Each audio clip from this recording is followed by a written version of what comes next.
Hey y'all, my name's Kaylee Wilson and this is my presentation on The House of Hummingbird directed by Bora Kim. This movie is quiet and pretty slow paced, but it's packed with emotion. It follows this girl named Yoon Hee growing up in Seoul in the 90s, and even though the setting is super specific, the things that she goes through are really relatable. She feels ignored, misunderstood, and just stuck, honestly. So one of the big things that I noticed was how the movie talks about loneliness, not just being alone, but feeling alone, even when you're around people. Yoonhee's parents are a really good example of that. There's this one scene where the dad's home, but he barely looks at anyone. He just kind of eats in silence while the mom is cooking. No eye contact, no conversation, just cold. And there's this scene where the dad talks down to the mom in front of everyone, and they just never feel like a team at all. And it's awkward, and you can just tell that they're not connected emotionally, and that kind of disconnection is a really big reason as to why they're not really present for their kids either. But then there are moments where they seem okay alone. The mom, for example, there's this part where she's cooking by herself and looks pretty peaceful, honestly, and for once no one's bothering her and she's sort of just doing her thing.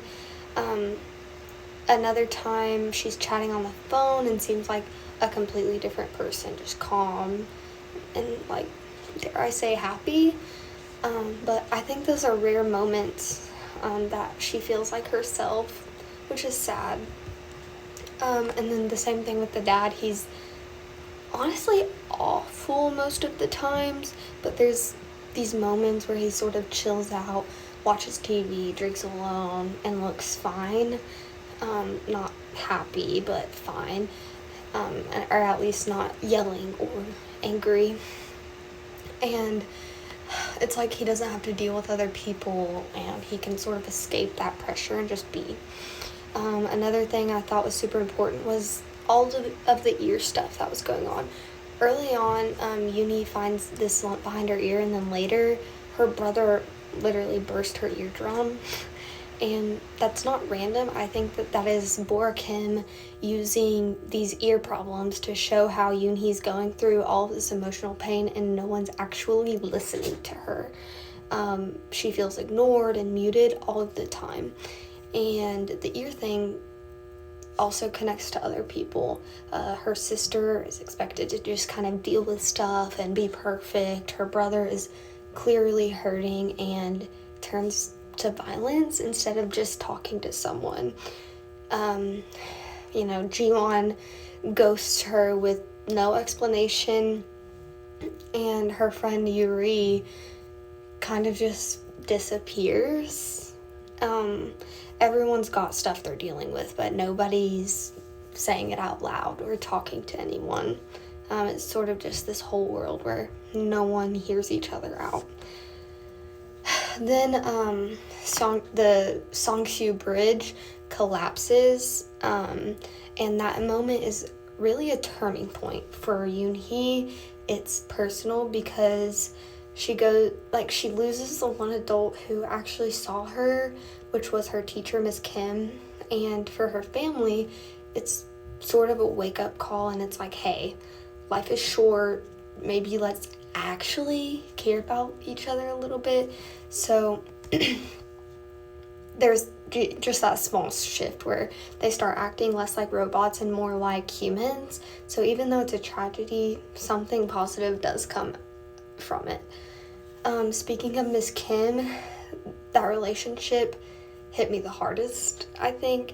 She's the first person who makes Yoonhee feel seen, genuinely seen, and not as a problem or a kid that needs to be fixed, but just as a person, as a human.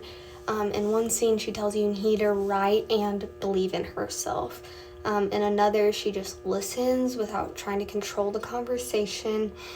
That kind of support is rare, and it makes a huge difference.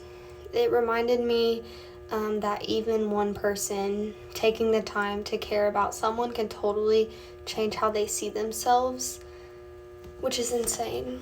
So yeah, the House of Hummingbirds might seem quiet on the surface, but it's saying a lot. It shows how people can be surrounded by others and still feel completely alone, and even how small moments of connection can really matter. Kim did an amazing job showing all of that without over-explaining or being dramatic or making it too much. It just feels so real, and you are able to connect with the characters so much. So, yeah, thanks for watching. Hope you guys liked it.